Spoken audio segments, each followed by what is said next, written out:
অনেক জায়গায় ফতুয়া দেয় যে স্ত্রী স্বামীকে গোসল দিতে পারবে না, এটা ভুল ফতুয়া, এটা ভুল ফতুয়া। ফতুয়ায় আলমগীর এসেছে কিতাবুল জানায় যে স্বামী তার স্ত্রীকে গোসল দিতে পারবে না, মনোযোগ, স্বামী তার স্ত্রীকে, কিন্তু স্ত্রী তার স্বামীকে গোসল দিতে, একটু জোরে বলেন না, স্ত্রী তার স্বামীকে গোসল দিতে, কারণ স্ত্রী স্বামী মারা গিয়েছে, তাদের বৈবাহিক বন্ধন শেষ হয়ে গিয়েছে, কিন্তু স্ত্রী একটা নির্দিষ্ট দিন এই স্বামীর গণ্ডিতে আছে, এর মধ্যে আর কাউকে বিবাহ করতে পারবে না। কথা বলেন ঠিক কিনা?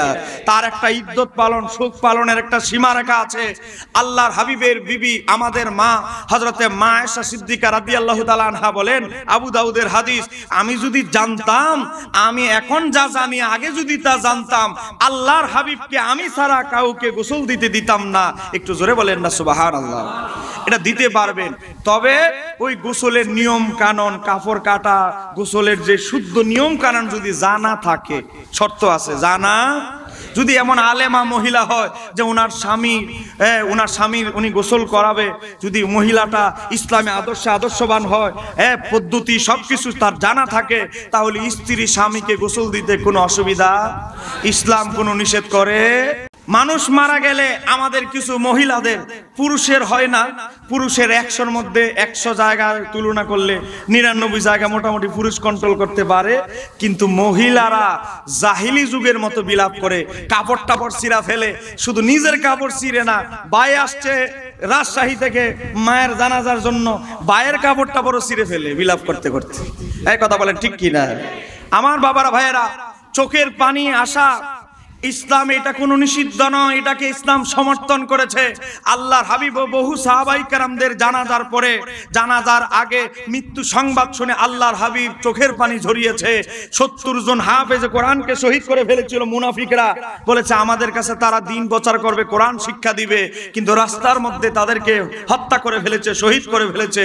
আল্লাহর হাবিব ওই দিন 2 নয়নের অশ্রু ঝরিয়েছে। আমার বাবারা ভাইয়েরা, মানুষ মারা গেলে কান্না করা এটা আল্লাহর হাবিবের সুন্নত, হ্যাঁ, খোলাফায়ে রাশিদিনের সুন্নত, হযরতে মা ফাতেমা, হযরতে মা আয়েশা সিদ্দিকা রাদিয়াল্লাহু তাআলা আনহার সুন্নত।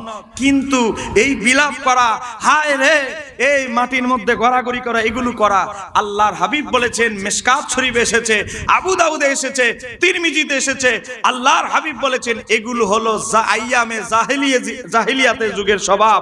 আমরা ইসলামের যুগে আছি, আমরা কোরআন সুন্নাহ পেয়েছি, এখনো যদি আমরা আইয়ামে জাহিলিয়াতের কালচারের মধ্যে থাকি, এটা আমাদের জন্য বড় দুর্ভাগ্যজনক। এই কুসংস্কার থেকে আমাদের বের হতে হবে। কথা বলেন ঠিক কিনা? কথা বলেন ঠিক কিনা? রাগ করতেছেন? মহিলাদেরকে কন্ট্রোল করাতে হবে, তো মহিলাদেরকে কন্ট্রোল করার আগেই তাদেরকে এটা শিখাইতে হবে। আপনি যদি যেই দিন মারা গেছে সেই দিন শিখাইতে চান, কাজ হবে না, কারণ সে তো আগের শিক্ষার উপরে আছে। এজন্য আগে ভাগে আমাদেরকে শিক্ষা দিতে হবে যে তোমার মা মারা গিয়েছে, সব মারা গিয়েছে। সহিহ বুখারীতে এসেছে, আল্লাহর হাবিব বলেছেন অগণিত অসংখ্য কবরবাসীকে আযাব দেওয়া হয় অতিরিক্ত জাহিলিয়াতের কালচারে বিলাপ করার কারণে। কথা বলেন ঠিক কিনা? আল্লাহর হাবিব বলেছেন, সাইয়েদনা আবু হুরায়রা, আব্দুল্লাহ ইবনে আব্বাস 7 জন সাহাবী হাদিসটি বর্ণনা করেছে। এজন্য কাদার কারণে মৃত ব্যক্তিকে কোনো কিছু ক্ষতি হয় না।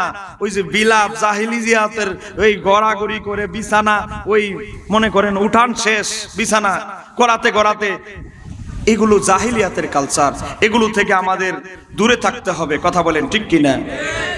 অনেক জায়গায় দেখা যায় আমরা যখন দাফন করতে যাই, দাফন করতে গিয়ে আমরা যখন দোয়া পড়ি, মিনহা খলাকনাকুম ওয়া ফিহা নুঈদুকুম, এই কথা বলেন, পড়ি কি পড়ি না? বেদাত বেদাত চলবে না। কথা বলেন, বলে কি বলে না? আরে কত সমস্যা! আমি বললাম না, এদের 19টা সমস্যা শুধু আমাদের জানাজা নিয়ে। আমাদের জানাজা নাকি শুদ্ধ না, 19টা ভুল আছে। এ দেখেন, এক মৌলবী বই লিখেছে, তার বইয়ের মধ্যে দেখেন কি লিখেছে, বলতেছে আমরা জানাজা দাফন করার সময়, যে মাটি দেওয়ার সময় মিনহা খলাকনাকুম ওয়া ফিহা নুঈদুকুম, এটা বলার ব্যাপারে বলতেছে এটা বেদাত। জোরে বলেন নাউজুবিল্লাহ। অথচ মুসনাদে আহমদ ইবনে হাম্বলের হাদিস, মুসনাদে আহমদ ইবনে হাম্বলের মধ্যে হাদিস এসেছে, হযরত আবু উমামা রাদিয়াল্লাহু তাআলা থেকে বর্ণিত, তিনি বর্ণনা করছেন আল্লাহর হাবিবের মেয়ে হযরত উম্মু কুলসুম রাদিয়াল্লাহু তাআলা আনহা যখন ইন্তেকাল করলেন, আল্লাহর হাবিব তাকে যখন দাফন করতে গেলেন, মাটি দেওয়ার সময় আল্লাহর হাবিব এই আয়াত বলে 3 ধাপে আয়াত বলে 3 মুষ্টি মাটি দিলেন। আল্লাহর হাবিব যদি দাফনের সময় মাটি দেওয়ার সময় এই দোয়া পড়তে পারে, আমরা পড়লে কোনো অসুবিধা আছে? জোরে বলেন, আল্লাহর হাবিব যদি করতে পারে আমরা করলে কোনো অসুবিধা আছে? এখানেই শেষ নয়, তারপরে দেখেন আমরা আমাদের কিছু ভাইরা কবরের উপরে বসে থাকে, কথা বলেন ঠিক কি না? কবরের উপরে স্যান্ডেল পায়ে দিয়ে হাঁটে, এটা কিন্তু আল্লাহর হাবিব কঠোর নিষেধ করেছেন। আপনি কবরস্থানে যদি কোনো কিছু পরিষ্কার করতে হয়, কোনো কিছু করতে হয়, তাহলে কবরের উপরে জুতা পায়ে দিয়ে হাঁটা যাবে? জোরে বলেন, হাঁটা যাবে? আল্লাহর হাবিবের গোলাম হযরতে বাশির রাদিয়াল্লাহু তাআলা বর্ণনা করছেন, আল্লাহর হাবিব একটা এই কবরস্থানের পাশে দিয়ে যাচ্ছে, দেখতে পাচ্ছে যে আল্লাহর হাবিবের একজন সাহাবী অজ্ঞতাবশত স্যান্ডেল পায়ে দিয়ে কবরের উপরে হাঁটতেছে।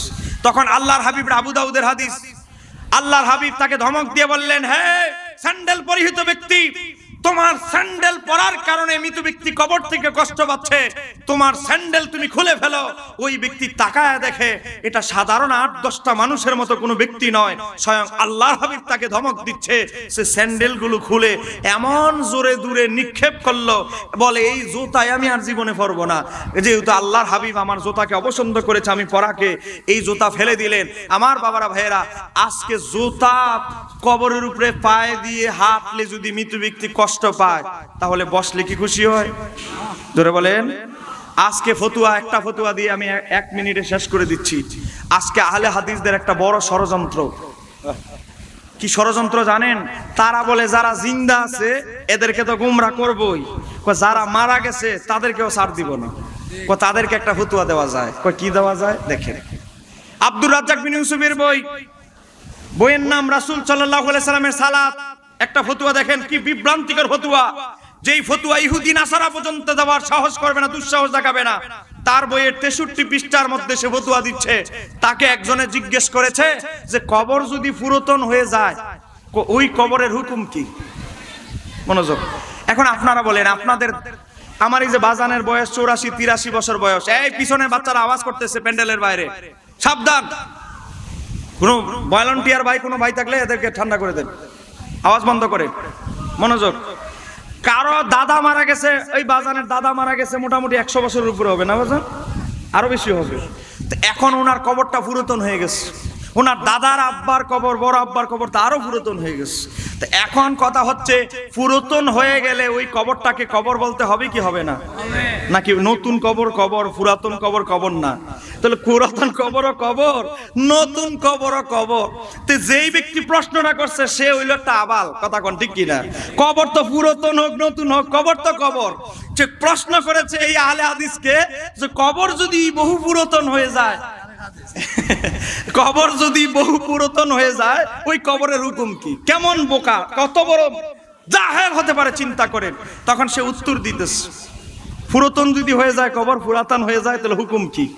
বলতেছে, আর যদি ফতুয়া দিতেছে সে কবর বহু পুরাতন হয়, কবরটা যদি অনেক পুরাতন হয়ে যায়, হাড় হাড্ডি মাটিতে মিশে গিয়ে সবকিছু মাটি হয়ে যায়, কবরটা যদি অনেক পুরাতন হয়ে যায়, হাড় হাড্ডি মাটিতে মিশে গিয়ে সব মাটি হয়ে গেছে, তাহলে সেই জায়গা, এটার কবর না, এখন জায়গা হয়ে গেছে, সেই জায়গা সাধারণ জায়গার মতো হয়ে যাবে। জোরে বলেন নাউজুবিল্লাহ। এরপর আবার ব্যাখ্যা করতেছে সাধারণ জায়গাটা কি, বলতেছে আর সেই জায়গায় ফল ফসল উৎপাদন করা যাবে, ঘর নির্মাণ করা যাবে। এখন আবার বলতেছে ঘর নির্মাণ না, টয়লেট নির্মাণও করা যাবে। বলতেছে সব ধরনের সুবিধা সেখান থেকে নেওয়া যাবে। আপনারা বলেন মুসলমানদের পুরাতন কবরে টয়লেট বানানো, ঘর নির্মাণ করা জায়েজ আছে? ফসল উৎপাদন করা যাবে? যেখানে মৃত ব্যক্তির কবরের উপরে দিয়ে স্যান্ডেল পা দিলে মৃত ব্যক্তি কষ্ট পায়, আর আজকে মৃত ব্যক্তির কবরের উপরে টয়লেট বানালে মৃত ব্যক্তির কবরের উপর দিয়ে ফসল উৎপাদনের জন্য ট্রাক্টর লাগে কি লাগে না? ট্রাক্টর চালাইলে কি মৃত ব্যক্তি খুশি হয়? আর মৃত ব্যক্তির দেহ নষ্ট হতে পারে, কিন্তু তার আত্মা কি নষ্ট হতে পারে? আত্মার কোনো ক্ষয় আছে? আচ্ছা, এখন আপনি মনে করলাম মৃত ব্যক্তির হাড় হাড্ডি মাটিতে মিশে গেছে, তো এই মৌলবি জানলো কেমনে কার কবরের হাড় ঠিক আছে আর কার কবরের হাড় ঠিক নাই? এই ফতুয়াটা দেওয়ার আগে তো জানতে হবে। এই কথা বলেন ঠিক কিনা? তো এমন তো বহু আল্লাহর ওলি আছে যাদের শরীর মাটি স্পর্শ করে না, এই কথা বলেন ঠিক কিনা? তো তুমি মোল্লা কেমনে জানলা কবর কত বছরই হোক, 500 বছর হোক, 600 বছর হোক, 1000 বছরের আগের মানুষ বুজুর্গ যদি হয়, তার কবর তার শরীরকে কখনো স্পর্শ করতে পারে? এই যে কিছুদিন আগে আমাদের বাংলাদেশের কথা বলছি, 1 মিনিটে শেষ করে দিচ্ছি। কুষ্টিয়া জেলায় আমি মাহফিল করতে গিয়েছি, কুষ্টিয়া মিরপুর থানা। আমি সেখানে মাহফিলে গেলাম, যাওয়ার পরে ওই যে বাংলাদেশের আহলে সুন্নাত ওয়াল জামাতের চেয়ারম্যান ছিলেন আল্লামা সৈয়দ আবেদ শাহ মাদানী রহমতুল্লাহ আলাই। উনার একজন মুরিদ, খাস মুরিদ, একদম পাগল টাইপের, একদম দালালি হালাতের মুরিদ। তার লাশ 45 বছর পরে উঠানো হয়েছে। তার লাশ তো দূরের কথা, কাফনের কাপড়টা পর্যন্ত সাদা ঝকঝক করছে। জোরে বলেন না সুবহানাল্লাহ। আমার বাবারা ভাইয়েরা, তুমি কেমনে বুঝলা মাটি হাড় গোল মাটি খেয়ে ফেলছে? এটা জানার জন্য তো এলমে গায়েব দরকার। কথা বলেন ঠিক কিনা? এখন আপনি কবরের সামনে দাঁড়ায় কবরের মাটি কি ওই লাশ খাইয়া ফেলছে না খেয়ে ফেলে নাই, এটা জানতে হলে তো তোমার এলমে গায়েব লাগবে। কথা বলেন ঠিক কিনা? মাটির ভিতরে দেখতে হলে এলমে গায়েবের দরকার আছে না নাই? তো এলমে গায়েব তো তোমরা শিরিক বলে আল্লাহর হাবিব, আল্লাহ ছাড়া কেউ জানে না। কেমনে জানলা মাটির নিচের লোকটার হাড় গোল খেয়ে ফেলছে না আছে? এই কথা বলেন ঠিক কিনা? জানার কোনো উপায় আছে? তাহলে ফতুয়া তুমি কেমনে দিলা? জানার যেখানে উপায় নাই, ফতুয়া তুমি কিভাবে দিলা? আজকে মুসলমানদের কবরকে যারা বিরানভূমি বানাইতে চায়, মুসলমানদের কবরের উপরে যারা ট্রাক্টর চালাইতে ফসল উৎপাদন করতে নির্দেশ দেয়, ফতুয়া দেয়, এই আহলে হাদিসরা কখনো সঠিক মুসলমান হতে পারে না। কথা বলেন ঠিক কিনা? আরো জোরে বলেন ঠিক কিনা? আমার বাবারা ভাইয়েরা, কথা হলো ক্লিয়ার। এজন্য আমি শুরুতে বলেছি, দাওয়াত দিলে দিবেন, না দিলে নাই, হক কথা বলে যাইতেই হবে। কথা বলেন ঠিক কিনা? এই ফিতনা তথ্য প্রযুক্তি ব্যবহার করে অনেক মাথাচাড়া দিয়ে উঠতেছে, এই ফিতনা সম্পর্কে বলতে হবে। আল্লাহ সুবহানাহু ওয়া তাআলা আমাদেরকে সঠিক পথে আহলে সুন্নাত ওয়াল জামাতের উপরে থাকার তৌফিক দান করুক।